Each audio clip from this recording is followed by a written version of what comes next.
नमस्कार, मेरा नाम विनोद लांबा है। ग्राउंड रिपोर्ट में तमाम लोगों से हम बातचीत कर रहे हैं, लेकिन जो लोग जिनको वोट करेंगे या जिनको वोट नहीं करेंगे उन तक भी हम पहुंचने की कोशिश कर रहे हैं। और खास मेहमान हमारे साथ हैं हरियाणा के पूर्व उप मुख्यमंत्री दुष्यंत चौटाला साहब। और दुष्यंत चौटाला साहब जननायक जनता पार्टी की तरफ से चुनाव लड़ रहे हैं और तमाम उम्मीदवारों को लड़वा भी रहे हैं। तो दुष्यंत जी, मेरा पहला सवाल तो आपको है, आप बोल्ड आदमी हो, पूछो क्यों? क्योंकि सबने कहा कि वे दुष्यंत चौटाला उचाना कला छोड़ देंगे और अगर नहीं छोड़ेंगे तो 2 विधानसभा सीटों पर चुनाव लड़ेंगे। 12 तारीख निकल चुकी है और मैं जितनी हरियाणा की पत्रकारिता पर या कहें कि खबरों पर नजर रखता हूं, मेरी नॉलेज में तो यही है कि आपने सिर्फ एक विधानसभा से नॉमिनेशन भरा है। ये कॉन्फिडेंस है उचाना कला पे आपका, या फिर ओवर कॉन्फिडेंस है, या फिर इतने लोगों ने उल्हाने दे दिए, आप बंद के रह गए यहाँ? लावा जी, पहली चीज, कोई उचाना में पहला चुनाव नहीं है। 8वां चुनाव, चाहे बतौर प्रभारी के चाहे बतौर कैंडिडेट के लिए मैं लड़ रहा हूँ। हार जीत तो राजनीतिक जीवन का वो सिक्का है जिसमें कोई परिणाम आ सकते हैं, मगर जिन लोगों का प्यार 2009 से लेकर निरंतर अब तक मिला है, मैं कैसे छोड़ के भागता। वीरेंद्र सिंह जी की आवाज बैठ गई, वो ये फैसला नहीं कर पाए कि उनके परिवार से कौन लड़ेगा। उनने बीच में बयान दिया महिला सारी उतारी जाए, दुष्यंत छोड़ के जाएगा।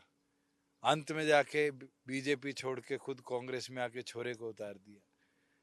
मुझे उचाना पर विश्वास है और मैं मानता हूं परिस्थितियां कैसी भी रही है, चौधरी देवीलाल जी जब पहला लीडरशिप के अंडर चुनाव लड़वाया, उससे लेकर अब तक जींद जिले का भरपूर प्यार भी मिला है और आने वाले भविष्य में भी इसी तरीके से जींद जिला चौधरी देवीलाल की विचारधारा का एक मजबूत गढ़ रहेगा। आपको रोक कौन रहा था? अगर दूसरी सीट साथ भी लड़ सकते थे और बड़े लीडर्स ऐसे करते आए हैं। क्यों छोड़ के जाता मैं? नहीं नहीं, छोड़ने की नहीं कह रहा मैं। मुझे कोई घबराहट है या मुझे कॉन्फिडेंस नहीं है? मुझे तो संपूर्ण कॉन्फिडेंस कार्यकर्ताओं पर है और यही कार्यकर्ता है जिनने चाहे सांसद का चुनाव लड़ा हो, चाहे उपचुनाव डॉक्टर अजय सिंह चौटाला जी ने लड़ा हो, चाहे पहली बार चौटाला साहब ने चुनाव लड़ा हो, बढ़ चढ़कर साथ भी दिया है, चुनाव भी लड़ा है और जिताया भी है। एक सवाल आपसे यहाँ की जनता और पूछती है, मुझे नहीं पता कितने पूछते हैं नहीं पूछते, आपने मुझे छूट दे रखी है, हर सवाल मैं आपसे कर सकता हूँ। और जब भी मिला हूँ दिल्ली में, चंडीगढ़ में, आपने मुझे किसी सवाल पे रोका नहीं है। ये कहा जाता है कि वोट को लेकर दुष्यंत चौटाला हम लोगों के साथ दगा कर गए, या जिन वोटर से, किसान का मेरा कह लो, कौम से कह लो, ये सवाल बार बार पूछा जाता रहा। क्या अब भी लोग आपसे पूछ रहे हैं? वो कह रहे हैं कि एक दाग लग गए कि जिसकी वोट लेके गए थे यमुना पार करने वालों के साथ बैठ गए। ये सवाल पीछा नहीं छोड़ रहा है और आपने भी। इस चीज का मैं 100 बार जवाब दे चुका हूँ। चौटाला साहब को जेल में डलवाने वाले, डॉक्टर अजय सिंह जी को जेल में डलवाने वाली कांग्रेस पार्टी थी। क्या हमने उस विचारधारा के लिए कभी वोट मांगे? क्या बीजेपी के पक्ष में वोट मांगे थे? लोकदल थी, हमें तो गद्दार और पता नहीं क्या क्या उपाधि देगी। क्या हमने उनके पक्ष में वोट मांगे थे? हमने अपने संगठन के पक्ष में वोट मांगे थे, हमारे करे वादों के लिए वोट मांगे थे और हमने वादे पूरे कर दिए हैं। हरियाणा प्रदेश के सरकार का हिस्सा बनकर अगर मैं 75% कानून को विधानसभा में लागू कर पाया, 50% महिला को रिजर्वेशन दे पाया, बीसीए के साथियों को 8% रिजर्वेशन दे पाया, आज मेरे 66 पंचायतें हैं और 66 पंचायतों में 5 बीसीए के सरपंच बने हैं। कैसे मुमकिन हुआ? मैं राज्य में हिस्सेदार था तभी है। और ये तो सर छोटू राम जी, चौधरी देवीलाल जी हमेशा कहा करते थे, काम जब ही करा पाओगे, फैसले जब ही ले पाओगे जब आप राज में बैठे हो। भूपेंद्र हुड्डा 10 साल विपक्ष में बैठे हो गया, क्या कर पाया? आप कांग्रेस की बात तो कर रहे हो, लेकिन आप सर कह भी तो रहे हो ना कि मैं एनडीए की तरफ नहीं जाऊंगा, भाजपा की तरफ नहीं जाऊंगा, और कभी भविष्य में ऐसा मौका आया तो मैं इंडिया ब्लॉक के साथ चला जाऊंगा। मैंने तो कभी नहीं कहा मैं इसके साथ जाऊंगा। हमारे साथ आकर कोई खड़ा हो जाए, अगर हमारे पास पर्याप्त नंबर है और कोई हमारा सहयोगी बनकर जननायक जनता पार्टी की लीडरशिप में प्रदेश में गवर्नमेंट बनाएगा, ये फैसले तो जब लिए जाएंगे। आज तो हमारा टारगेट है कि गठबंधन की 84 उम्मीदवार मैदान में है, एक स्क्रूटनी में कल रिजेक्ट हो गया, उन 84 में से मैक्सिमम नंबर्स हम जिताकर विधानसभा में लेकर जाए और मैक्सिमम नंबर्स के साथ अपने नेतृत्व के अंदर प्रदेश की सरकार बनाए। भाई, आप लोग सारे उचाना के ही हो? तो ठीक किया दुष्यंत चौटाला ने यहाँ से चुनाव लड़के, तो ठीक है, ठीक है। एक मिनट भाई साहब, आप जेजेपी के समर्थक हो सकते हो, आप एक मिनट, चाचा चाचा ब्रेक ले ले, चाचा ब्रेक ले ले एक मिनट। भाई ये सवाल मेरा आप लोगों से इसलिए है, ठीक है जेजेपी के समर्थक हो सकते हो, उससे कोई दिक्कत नहीं है, लेकिन लोकल तो हो आप लोग सारे, उचाना के ही हो, हैं? तो बोल्ड स्टेप का है इसे दुष्यंत चौटाला का, और चले जाते तो यहाँ से छोड़ के हमारा लीडर पूर्ण विश्वास है जी हमने। अच्छा चल, एक मैं दुष्यंत जी एक मिनट आ रहा हूँ, एक बहुत अच्छा गाना ये लोग गा रहे थे, क्या गाने की लाइन है आप बता दें तो थोड़ा सा मैं आपकी तरफ आ जाता हूँ, कैमरा भी घुमा दो भाई। एक बड़ा बढ़िया सा गाना बना रखा था आपने दुष्यंत चौटाला साहब के लिए, क्या था बताओ जी। देखो जी, गाने तो नहीं हम दुष्यंत जी पे हर एक गाने बनते क्योंकि उनकी छवि इतनी साफ है, ये तो मैं बताने की जरूरत ही नहीं है। और मैं तो एक ही बात कहना चाहूंगी वीरेंद्र सिंह को भी यार, और भी गाने बाजाओ मैं कर लूंगा। चलो गाना सुनाते हैं, गाना सुनाते हैं। देवीलाल ने आपको बताएंगे जी, देवीलाल ने बांध दे पिलसन बुढ़िया फिर डिठोरे में, लाल ने बांध दे पिलसन बुढ़िया फिर डिठोरे में। एक बात कहना चाहूंगी जी बीच में, आप ये देखिए चौटाला परिवार ने बुढ़ेपा पेंशन, विधवा पेंशन, जच्चा बच्चा पेंशन, ये पेंशन किसने लागू की थी? यदि आज किसी के पास, ये जो बूढ़े हैं बेचारे, किसी के पास 10 रुपए भी नहीं होया करते, आज इनका सारा रोटी भी खा रहे आ हैं। जाओ, आपका गाना आ गया दुष्यंत जी, बस जल्दी से सवाल ले लेते हैं, आपको भी बहुत जगह जाना होगा, बातचीत करनी होगी। तो मुकाबला किससे है दुष्यंत चौटाला साहब का इस उचाना कला की सीट पर? बीजेपी का भी कैंडिडेट है, कांग्रेस का भी ब्रजेंद्र सिंह है, ठीक है, ना नुकुर करते करते आखिरकार ब्रजेंद्र सिंह अब यहाँ सामने चुनाव आ गए, जो आप कह रहे हो कि भाई महिला को लड़ाएं, किसको लड़ाई, बातचीत थी। तो दुष्यंत चौटाला साहब के नजरिए से ये चुनाव वर्सेस वर्सेस किसका है? उचाना के एक दो सवाल खत्म है, फिर मैं बाकी सवालों पर आऊंगा। देखो, जहाँ उचाड़ा की बात है, यहाँ हमेशा से चुनाव जो रहा है वो वीरेंद्र सिंह जी वर्सेस चौधरी देवीलाल की आइडियोलॉजी का रहा है, और हिस्ट्री है, जितनी बार भी यहाँ चुनाव हुए हैं वीरेंद्र सिंह जी लड़े हैं या उनकी वाइफ लड़ी है, उनका बेटा लड़ रहा है, चौटाला साहब लड़े हो, मैं लड़ा हूँ, उससे पहले बाघ सिंह जी लड़े हो, नंबरदार जी लड़े हो, जनता ने दो ही हिस्सों में वोट डाला है, और आने वाले दिनों में भी आप देखेंगे जनता इसी प्रकार से निर्णय लेकर, जो हमने 40 साल उनके राज के ऊपर उठकर जो यहाँ काम कराए हैं 4 साल के अंदर, उसके लिए वोट डालेंगे। सवाल ये भी बनता है कि जो समय है, क्या समय ठीक चल रहा है जेजेपी के हिसाब से? ग्राफ आया, हमने वो देखा, पूरी आपकी पार्टी बनी इनेलो की विचारधारा से बनके, और ग्राफ में आप उप मुख्यमंत्री पद तक पहुंच गए, लेकिन क्या ये रिवर्स गियर का टाइम है, या रिवर्स टाइम ऐसा हो गया है? वो हालात, वो माहौल, एक नारे लगा करते थे आपके लिए, आया आया सीएम आया, अब तो नारे नहीं लग रहे, वो कॉन्फिडेंस नहीं आ रहा, अगर कोई लगा भी देगा। अभी आप जल्द से तो शुरू होने दो, आप जल्द से शुरू होंगे, टूर प्रोग्राम जब और कॉन्स्टिट्यूएंसीज के होंगे। अभी तो जो जनसंपर्क मैं कर रहा हूँ मेरी लोक विधानसभा में, अभी तो मैं दूसरे क्षेत्र के अंदर 2 बार जाके आया, और आप अगले 20-21 दिन के जब प्रोग्राम शुरू होंगे आप देखना माहौल वही बनेगा। पिछली बार भी आप हरियाणा कवर कर रहे थे, चुनाव की परिस्थितियां और समीकरण जो बने थे वो आखिरी के 5 दिनों में थे। तो आप कह रहे हैं कि अभी चुनाव पलट सकता है? अभी तो चुनाव शुरू हुआ है, 16 तारीख तक तो विड्रॉल्स हैं, कितने निर्दलीय जो भरे हुए हैं वो विड्रॉ करते हैं, कितने उम्मीदवार फाइनली मैदान में रह जाते हैं, उसके बाद तय होगा कि उस विधानसभा का परिस्थिति क्या बनेगी। एक शुरुआती रिपोर्ट तो इस तरह से आ रही है जो आकलन कर रहे हैं, और मैं ही कर देता हूं, आप कहोगे कौन कोट कर रहा है। अभी तो माहौल लग रहा है कि सीधी सीधी फाइट हरियाणा में जो है बीजेपी वर्सेस कांग्रेस है, जेजेपी हो, इनेलो हो, बाकी दल तो नजर नहीं आ रहे अभी। लांबा जी, आपने जिस चैनल में आप थे, शायद इसमें नहीं थे पिछले चुनाव में, जिस चैनल में आप थे, आप बताओ उस समय के रिपोर्ट में हमें 0 दिखाया था, नहीं दिखाया था? पिछली बार एग्जिट पोल्स में सिर्फ एक चैनल था जिसने हमें 1 सीट दिखाई थी, रिजल्ट क्या आया था? तो ये आंकड़े अनुमान जनता ने देने हैं, और जनता जो है वो फैसला करेगी कि आगे 5 साल के लिए उनका नेतृत्व कौन करेगा। चुनाव आयोग भी हमको यही सीख देता है कि भाई सबके पास जाओ, सबकी बात करो। तो मैं आ गया सबके पास। आपके सामने कैमरा है, आप दुष्यंत चौटाला साहब हैं, आप पार्टी को चलाते हैं, आपके सामने कैमरा, आप दावा करो भाई आपकी कितनी आएंगी। मैं तो इतना बोल सकता हूँ, त्रिशंकु विधानसभा इस बार प्रदेश में बनेगी। दोनों राष्ट्रीय पार्टियों को लोग पसंद नहीं कर रहे और उसके विरुद्ध में वोट डालेंगे। नंबर्स जो है, आप मेरे से 10 दिन बाद पूछ लेना, आपको एक एक विधानसभा का डाटा दे दूंगा। सेकंड इंटरव्यू करना पड़ेगा। बिल्कुल करना पड़ेगा। सीट आपको लग रहा है कौन सा, चलो जिला बता दो, ये तो मजबूती होगी, पूरा हरियाणा आप घूमते हो। जननायक जनता पार्टी कौन कौन से हरियाणा के जिलों में मजबूत लगती है आपको। जींद है, कैथल है, भिवानी है, दादरी है, सिरसा है, हिसार है। मैं कैसे आपको जिला छोड़ दूं? पिछली बार हम लास्ट मोमेंट पर शाहबाद की सीट जीत के आए थे।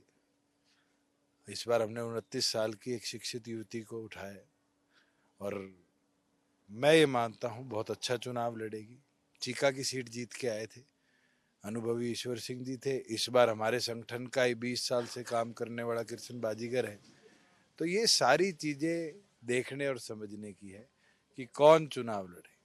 एक आप इंतजार में बैठे थे, दिल्ली में एक बातचीत चल रही थी, हम लोगों का ही मंच था, आपने एक बहुत अच्छी बात कही थी कि भाई अभी देखो सबकी बगावत हो जाएगी, और आपने 19 के चुनाव का जिक्र किया।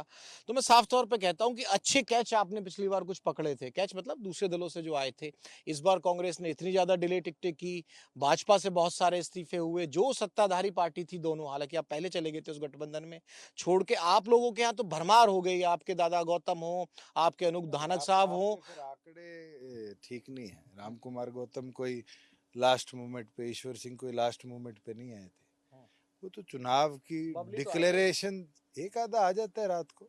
अब भी तो आए हैं और वो समीकरण उन विधानसभाओं के आप देखना कितने बदले हैं। चाहे वो हमारे कश्यप साहब हो ग्रामीण के अंदर, आज की परिस्थिति में बैकवर्ड के अंदर इकलौता उम्मीदवार होना बहुत बड़ी एडवांटेज है। और चुनाव तो समीकरणों का है। समीकरणों में जो मजबूती से चुनाव लड़ लेगा वो जीत जाएगा। अच्छे कैच हैं। चौधरी देवीलाल जी ने परमानंद जी को चुनाव लड़ाया था जींद से। पहला कुम्हार था जो चुनावी मैदान में उतरा था, जीते, मंत्री भी बने। इस बार हमने उनके बेटे को जिम्मेवारी दी है और मैं मानता हूं जिस आदमी ने जननायक जनता पार्टी के बनते ही वीआरएस लेकर संगठन में काम करने की इच्छा जताई थी, आज 6 साल की मेहनत का फल डॉक्टर अजय सिंह चौटाला जी ने दिया है। ये कह रहे हैं कि भाई जो चुनाव लड़ना था, अनूप धानक हो, गौतम हो, बाकी लोग हो, फिर इतना बड़ा पलायन, मास पलायन क्यों हुआ आपकी पार्टी से? हालांकि हुआ, बीजेपी में भी हुआ। मेरे तो 7 विधायक गए और वो चुनाव लड़ने के लिए गए। आप बीजेपी का संगठन उठा के तो देखो, मेरे ख्याल से सैकड़ों इस्तीफे हुए। और कांग्रेस का तो संगठन ही नहीं है, उनके इस्तीफे किसको भेजे?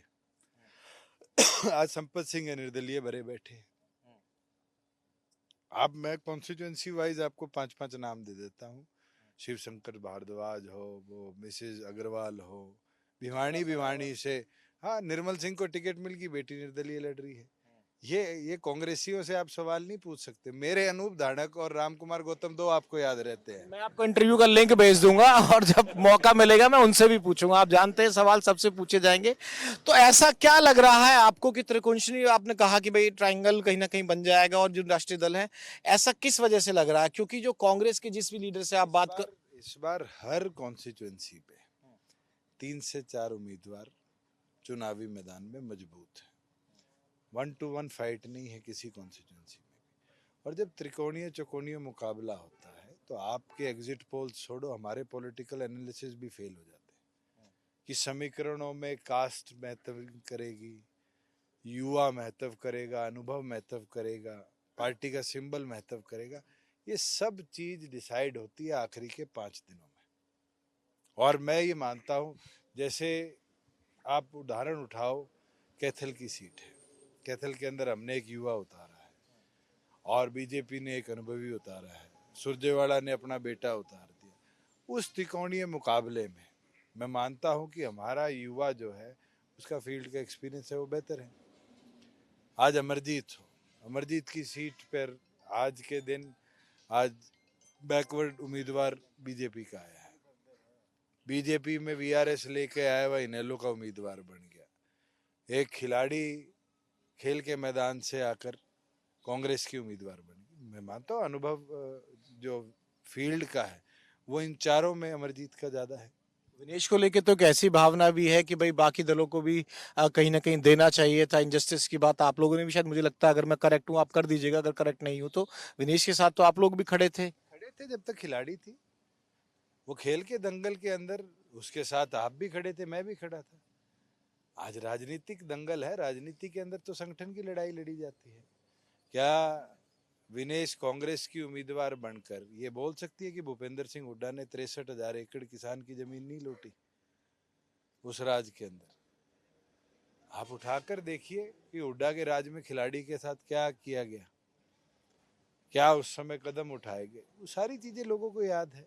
मगर क्योंकि अब वो कांग्रेस की सदस्य है तो पॉलिटिकल बातें करेंगी। जब तक खेल के मैदान में थी मुझे नहीं लगता किसी का अनुभव उनके, किसी का मन उनके पक्ष में नहीं था।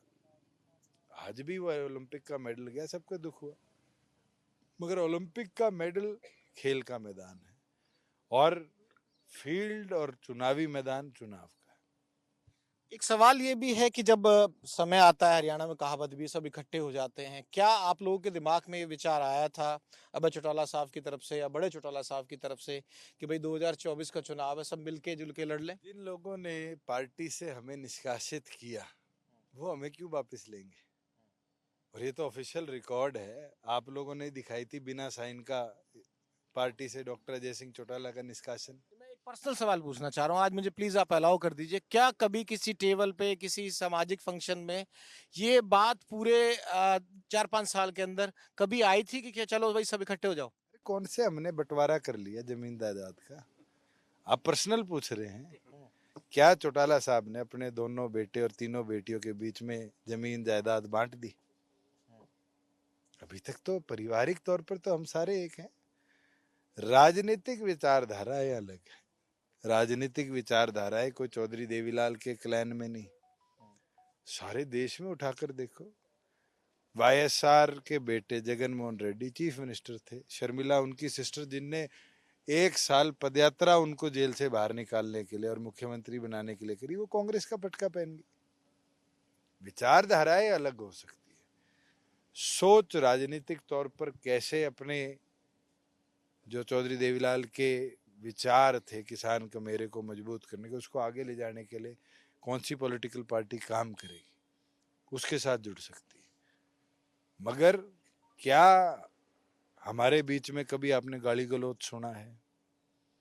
कभी ये सुना हो? निशाने सुने विधानसभा में जो तो मैं भी आज कहता हूँ नॉन सीरियस पॉलिटिशियन है। उनने तो आपने भी 2 दिन चलाई, उचाना से मुख्यमंत्री उम्मीदवार होगा। आपको भी कांग्रेस के उम्मीदवार का नाम पता होगा, बीजेपी के पता होगा, मेरा पता है, इनेलो के उम्मीदवार का नाम भी पता है। फोन में सेव है। भाई इसको काट ना देना टीवी पे। ना ना, ये ऐसी जाएगा, मेरे फोन में सेव है। जो बात है वो है।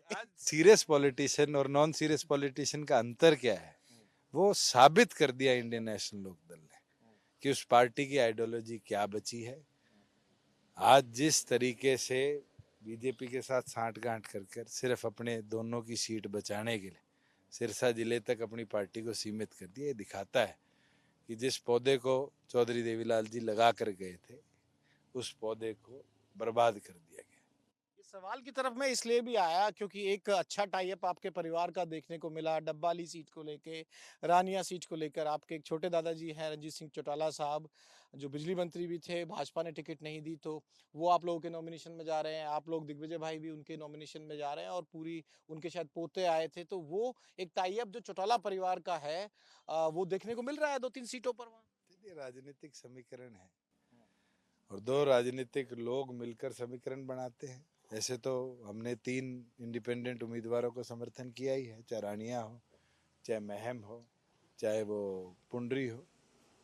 डॉक्टर अजय सिंह चौटाला जी के पुराने साथी हैं डोल साहब, वो इंडिपेंडेंट लड़ रहे थे। एक गांव में 2 टिकट दे हम पाई में तो उसका नुकसान किसको? कितनी सीटें टोटल आप लोग जो अब लड़ रहे हैं? 86 है, क्योंकि जो मेरे को अपडेट है कि भिवाड़ी में एएसपी के कैंडिडेट को स्क्रूटनी में कहीं ना कहीं रिजेक्ट कर दिया गया। 86 है। 84 इन टोटल है जिन पे हमारे लोग आज खड़े हैं सिंबल के ऊपर, और 3 पे समर्थित। आपने मुझे छेड़ ही दिया तो मैं एक तारीफ भी कर देता हूँ, ठीक है, कुछ तीखे सवाल भी हो गए, मैं कैमरे पे कह रहा हूँ भाई, जिसने रिकॉर्ड करना है कर लो। एक बात दुष्यंत चौटाला साहब के बारे में ना विपक्षी भी कहते हैं, मंत्रियों के नाम मैं बाद में बता दूंगा, बीजेपी के मंत्री भी कहते थे कि भाई दुष्यंत चौटाला का जो आईक्यू है और दुष्यंत चौटाला जिस तरह से किसी भी मुद्दे पे बातचीत कर सकते हैं, तो ये मैंने खुद देखा और मुझसे मेरे सामने कहा, इसलिए मैं इसको बड़े डंके की चोट पे कैमरे पे कह पा रहा हूँ कि आपके जो तारीफ करने वाले में है आईक्यू और जो विषयों पर किसी भी टॉपिक पर बस है, और कई मंत्री थे भाजपा के और ठीक ठाक लेवल के मंत्री थे जो इस बात को कहते थे, तो वो जो गठबंधन था, जो एक टाई अप बन चुका था, वो किस वजह से आगे नहीं चल पाया, और 24 में अगर वो होता तो उसका फायदा होता नुकसान होता? देखो, किसको पता है क्या उसका परिणाम होता जब रास्ते अलग हो गए, और रास्ते अलग होने के बाद हम अपनी लड़ाई लड़ रहे हैं, हम अपने संगठन के लिए लड़ रहे हैं, वो अपने संगठन के लिए लड़ रहे हैं। एंटी इनकम्बेंसी काटने के लिए आप लोगों ने क्या जो संधि विच्छेद किया? एंटी इनकम्बेंसी मैंने तो लोकसभा में झेल ली, अब तो लोगों का प्यार भरपूर मिल रहा है। मैं मानता हूं कि मजबूती के साथ हमारा संगठन फील्ड में है, और मजबूती के साथ अब हम इस मुहिम के अंदर कामयाब भी होंगे। ये जो खड़कर टोल प्लाजा है, यहीं से मैं निकल के आ रहा था, इसके आसपास के जो गांव है, कंडीला गांव है, जो किसान आंदोलन वाली जो लहर थी, ठीक है, आपने मुझे बताया, आपका ऑफिशियल बयान क्या है कि भाई मैंने कभी कोई खिलाफ बोला या नहीं बोला, अगर उस समय आप अलग हो जाते उस गठबंधन से, तो आपको नहीं लगता कि दुष्यंत चौटाला और बड़े लीडर बन के उभर सकते थे हरियाणा में? इस चुनाव में बड़े लीडर तो आप हैं। उस समय सुखबीर बादल जी ने इस्तीफा दिया था। अकाली दल के आज कितने एमएलए आपको पता है पंजाब के अंदर? उनके 40 से ऊपर विधायक थे, आज 3 पे सिमट गए। अभय सिंह चौटाला 12,000 से एमएलए बन के आए थे, 6,000 पे दोबारा एमएलए बने, और लोकसभा में अकेले किसान आंदोलन के कैंडिडेट थे, 80,000 से भी वोट कम आए। जन भावनाएं जरूर उस समय की कहती थी, मगर उस परिस्थिति में अगर हम कोई कदम उठाते तो ये मेरे साथ आज भागे, ये चाबी भी चली जाती, ये झंडा भी चला जाता, संगठन भी चला जाता, और विधायक भी चले जाते। बीजेपी आपकी पार्टी तोड़ देती? बीजेपी तोड़ती, कांग्रेस तोड़ती, कोई ना कोई तो तोड़ता। कोशिश हुई थी अभी जब गठबंधन अलग अलग? कोशिश तो 4 साल चलती रही, वो तो अभी लेटेस्ट जो हुई थी। कोशिश तो 4 साल चलती रही, वो जहर का घूंट तो मैं पीता रहा। मगर हाँ, ये हमारे ऑर्गेनाइजेशनल कैपेबिलिटी थी कि मेरे संगठन के अंदर 10 विधायकों में से 7 बागी हुए। क्या किसी एक विधायक ने इलेक्शन अनाउंस होने तक इस्तीफा देने का दम रखा? ये भी मेरी कैपेबिलिटी थी। क्या मैं डरा के रखता था? कौन सी चाबी लगा के रखी थी? चाहे मैं विप का डर बैठाता था, चाहे मैं उनके सदस्यता का डराता था, मैंने संभाल के तो रखा ना। पार्टी ने कहा वोट दो तो उनने वोट दिए ना। किसी और में कैपेबिलिटी थी? संभाल के रखा। और आजकल छोड़ नहीं रहे आप, गाय तो गई गई, खूंटा पाड़ के ले गई, ना खट्टर साहब को छोड़ रहे हो, कटी पतंग बोल रहे हो, नायब सिंह सैनी साहब को। नायब सैनी तो कटी पतंग है ही। मैं तो आप लोगों के दम पे ही मोबाइल पे आ जाती है वीडियो, मैं करनाल से चुनाव लड़ूंगा, मैं कहीं और नहीं जाऊंगा। कोई नारायणगढ़ भेज रहा था, कोई गुहाना भेज रहा था। जैसे पतंग तीज वाले दिन कट जाती है डोर, उसको ये नहीं पता कि वो जाकर किसकी छत पे गिरेगी। वही हरियाणा के साथ हुआ, भी सैनी की पतंग कटी और जाके वो लाडवा गिरी, और मैं ये मानता हूँ लाडवा की जनता वो उसको पूरी तरह काट देगी। आपको पता है सबसे तीखा हमला आप ही का था उनकी सीट बदलने को लेकर? मैं तो आज तक किसी पे हमला किया है तो तीखा ही किया है, मीठा हमला कौन सा होता है? और जो गाय खूंटा पाड़ के लेगी, मनोहर साहब के साथ तो आपके अच्छे रिश्ते थे और बड़ा सम्मान दिखता था, लेकिन आप छोड़ नहीं रहे हो आप उनको भी। मेरे को एक बूढ़े आदमी ने गांव में कहा, जब गठबंधन टूटा और मैं पहली बार फील्ड में निकला, बड़ा अच्छा अनुभवी बुजुर्ग था, क्या भाई हम 9.5 साल से पेंडा छुटाना चाह रहे थे, धन्य हो तेरा तूने छुड़वा दिया। अच्छा, जो हरियाणा की जनता परेशान थी, ये पोर्टल आ गए, प्रॉपर्टी आईडी आ गई। आप आम आदमी से पूछो कि कितनी परेशानी डिजिटलाइजेशन की बुजुर्गों को हुई है। चीजें करनी बहुत जरूरी है, सरलता के साथ। एक एक दिन में परिवार पहचान पत्र से बड़ी प्रॉब्लम मुझे नहीं लगता कोई रूरल एनवायरनमेंट में है। कह देते थे हमने 60,000 पीपीपी आईडीज रीवेरीफाई कराई, कितने, मैं आपको उदाहरण दे देता हूँ, 4-4 5-5 महीनों से पीपीपी आईडी अनवेरिफाइड पड़े। लोगों की इनकम जिनके घर में दाने नहीं है 3-3 4-4 लाख पहुंचा रखी। तो तो आप क्या ये चीजों का दुख तो बहुत ज्यादा था। आप क्या कर रहे थे? आप भी तो कैबिनेट बैठक में बैठे थे, आप अपोज करते थे उनको? जी थी बिल्कुल। और हर विषय पर जितने बदलाव आए हैं, आपको याद नहीं होगा कि बिजली के ट्यूबवेल कनेक्शन का इन्हें रूल बना दिया, जहाँ 100 मीटर से ज्यादा 100 फीट से ज्यादा डेप्थ है वहां नहीं देंगे। क्या उसको हमने चेंज नहीं करवाया। जहाँ पर सोलर नहीं कामयाब थे वहां पर दोबारा बिजली के कनेक्शन दिए। कितने फैसले पलटाए। हरियाणा की जनता के मिजाज को लेके भी आप बताइए, क्योंकि हरियाणा की जनता का जो मिजाज, मैं भी हरियाणा से ताल्लुक रखता हूँ, थोड़ा बहुत करता हूँ। मुझे लगता है कि 5 साल 10 साल होते होते किसी की भी सरकार रही हो, बदलाव वाला स्टेट है। मैं उदाहरण भी दे रहा हूँ, और मुझे नहीं पता कहाँ जाएगा कहाँ नहीं जाएगा, लेकिन उदाहरण है मध्य प्रदेश हो, गुजरात हो, यहाँ जो बदलाव वाली है। और हर बिरादरी, खाली एक बिरादरी की बात नहीं है। हरियाणा ना वाइब्रेंट सा बड़ा एक प्रदेश है कि बस झिक लेता है जल्दी जल्दी किसी से। हाँ, इतना भी छिकता नहीं है। हमारे पास ऐसी विधानसभाएं भी है जहाँ निरंतर एक पॉलिटिकल पार्टी जीतती रही है, और ऐसी विधानसभा भी है जहाँ पर पॉलिटिकल पार्टीज को लोग एक्सेप्ट ही नहीं करते, निर्दलीय जिताते। जैसे पुंडरी में तो शायद 5 चुनाव में आज तक कोई पॉलिटिकल सिंबल पर नहीं जीता। तो हरियाणा बड़ा एक इंटरेस्टिंग स्टेट है, और हरियाणा की पॉलिटिक्स देश की पॉलिटिक्स को दिशा देती है। उदयवान साहब आपको तो 0 सीट दे रहे हैं और कह रहे हैं कि 1 2 3 आई तो इनेलो की आ जाएगी, और वो कांग्रेस के हरियाणा के प्रदेश अध्यक्ष हैं। कांग्रेस के प्रदेश अध्यक्ष से पूछ लो कि लास्ट चुनाव वो कौन सा जीते थे, और पिछले चुनाव में उनके कितने वोट आए थे। इस बार भी होडल की जनता उनको दिखा देगी। उनको हमारी चिंता नहीं करनी चाहिए, उनको होडल की सीट की चिंता करनी चाहिए। और दूसरी ओर पर किसके क्या आएंगे, मैं तो पिछले चुनाव के अनुभव से बोल सकता हूँ, जब लोग हमारे एक भी नहीं दिखाते थे तब भी हम जीत के आए, और आज भी मेहनत करेंगे, जीतेंगे। हमारे संगठन में जोश भी है, और मुझे उन पर विश्वास भी है कि मजबूती के साथ संगठन काम करेगा, तो प्रदेश को नई दिशा।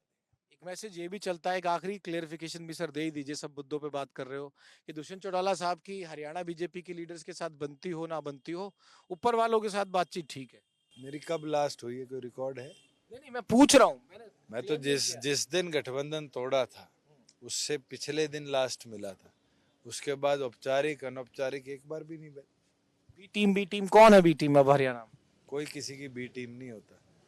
हर पार्टी ये देखती है कि अपने सिंबल को, अपने संगठन को कैसे ज्यादा वोट मिले। ये ABCD टीम बनाने का काम हुड्डा का है, और सबसे बड़ा काम तो बीजेपी हुड्डा के लिए कर रही है कि 10 साल से चलते मुकदमों में उसको सजा क्यों नहीं दिला पाई।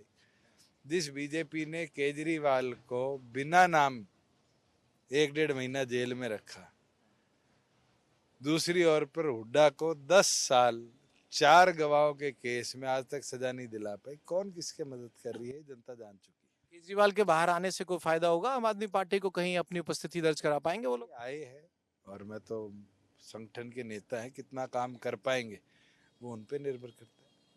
तो शुक्रिया हमसे बातचीत करने के लिए। मुझे लगता है कि जो भी जितने सवाल मेरी समझ के मुताबिक थे मैंने पूछ लिए, और जितने सवालों के जवाब देने थे, मुझे किसी सवाल पर दुष्यंत चौटाला साहब ने रोका नहीं, और ये बातचीत जारी रहेगी। और आपने मुझे वादा किया है कि विनोद 10 दिन बाद बात करेंगे, फिर आप मुझे सीट पे उंगली टेक के बताओगे भाई ये आप मजबूत आंकड़ों के साथ, एक पे कि कौन किसके मुकाबले में और कौन कितने वोटों से आगे। ठीक है जी, एक अगले इंटरव्यू का वादा करके भी दुष्यंत चौटाला साहब, बिल्कुल ये तमाम जो लोग हैं ये उचारा कला के और निश्चित तौर पर जेजेपी के समर्थक हैं, लेकिन तमाम लोग, मेरा इंटरव्यू शुरू हुआ यहाँ थोड़ी सी कम भीड़ थी, लेकिन इंटरव्यू होते होते खत्म होते होते बड़ी संख्या में, एक बार कैमरामैन चाचा कह रहे हैं भाई इधर से शुरू कर दो, चाचा से दिखा दो और बाकी लोग भी देख लें। चाचा आपका फोटो आ गया, बैठे रहो बस, आप नारे मत लगाओ, आपका आ गया और सारे मैंने पहन कर दिए। तो निश्चित तौर पर बातचीत जारी रहेगी, और इन खबर ITV नेटवर्क के तमाम प्लेटफॉर्म पर आपको हरियाणा के तमाम आमजन हो या बड़े नेता हो, उनसे बातचीत हम लगातार करवाते रहेंगे। विनोद लांबा, उचाना कला। For more such videos, subscribe to the NewsX YouTube channel, hit the bell icon.